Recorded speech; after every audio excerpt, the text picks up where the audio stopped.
ఇప్పుడే జీ5 app download చేయండి. చూడండి మీ ఫేవరెట్ టీవీ షోస్ ఎప్పుడైనా ఎక్కడైనా. రుద్ర గారు, యూర్ ఆసమ్, ఇన్క్రెడిబుల్. సాంప్రదాయ వంటలు రావు రావు అంటూనే ఈ రోజు ఇంత అద్భుతం సృష్టించారు. తెలిసిన వంటలు చేయడం పెద్ద గొప్పేం కాదు, కానీ తెలియని వంటలు, ముందెప్పుడు టచ్ చేయని వంటకాలు చేయడం ఒక ఎత్తు అయితే, వాటితో అందర్నీ మెప్పించడం ఇంకో ఎత్తు. మీరు నిజంగా చాలా గ్రేట్ రుద్ర గారు. మిమ్మల్ని చూసి చాలా నేర్చుకోవాలి. చెప్పాను కదా రమ్య, చెయ్యాలనే సంకల్పం మనసులో ఉంటే అది చేసే దారి ఏదో ఒకటి దొరుకుతుందని. అలాగే నాకు దొరికింది. వాట్ ఎవర్, సెకండ్ రౌండ్ అయితే మీరు క్రాస్ చేశారు. ఇక థర్డ్ రౌండ్ కూడా గెలిస్తే ఈ టెండర్ మీకే వస్తుంది. కాకపోతే లైవ్ లో ప్రసాదాలు చేయాలి అంటున్నారు, మన వల్ల అవుతుందంటారా? అవుతుందో లేదో అని ఆలోచిస్తూ కూర్చుంటే ఏది అవ్వదు రమ్య. ఏదోలా అయ్యే మార్గం చూద్దాం. సరే రుద్ర గారు, రేపు నేరుగా ఇక్కడికే వచ్చేస్తాను. సరే Ramya, you can go. Bye.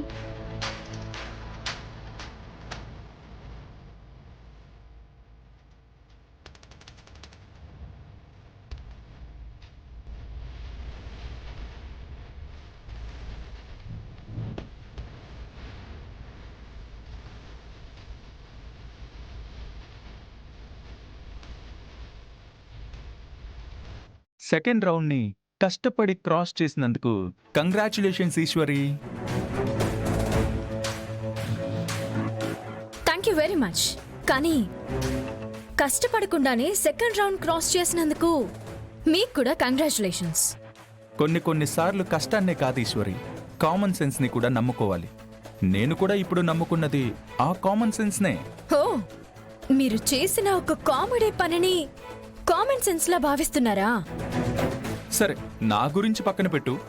నువ్వేంటి, చేసిన వంటలన్నీ ఎందుకు పనికి రాకుండా పోయాయా? ఆఖరికి ఈ పేలాల ఉండలతో సరిపెట్టుకున్నావు.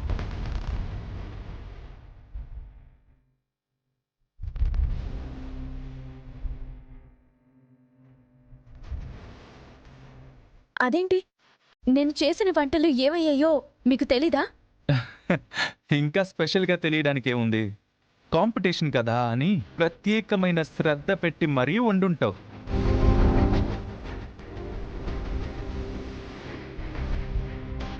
అందుకే కనీసం ముట్టుకోవడానికి కూడా పనికి రాకుండా పోయి ఉంటాయి. అందుకే ఆఖరి నిమిషంలో ఏం చేయాలో తెలియక ఈ పేలాల ఉండలతో రౌండ్లోకి దిగావు. అదృష్టం బాగానే కలిసొచ్చింది.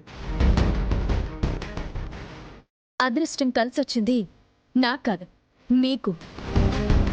అందుకే నేను కష్టపడి చేసిన వంటల్ని మీ కష్టంగా చూపించుకుని గెలిచారు.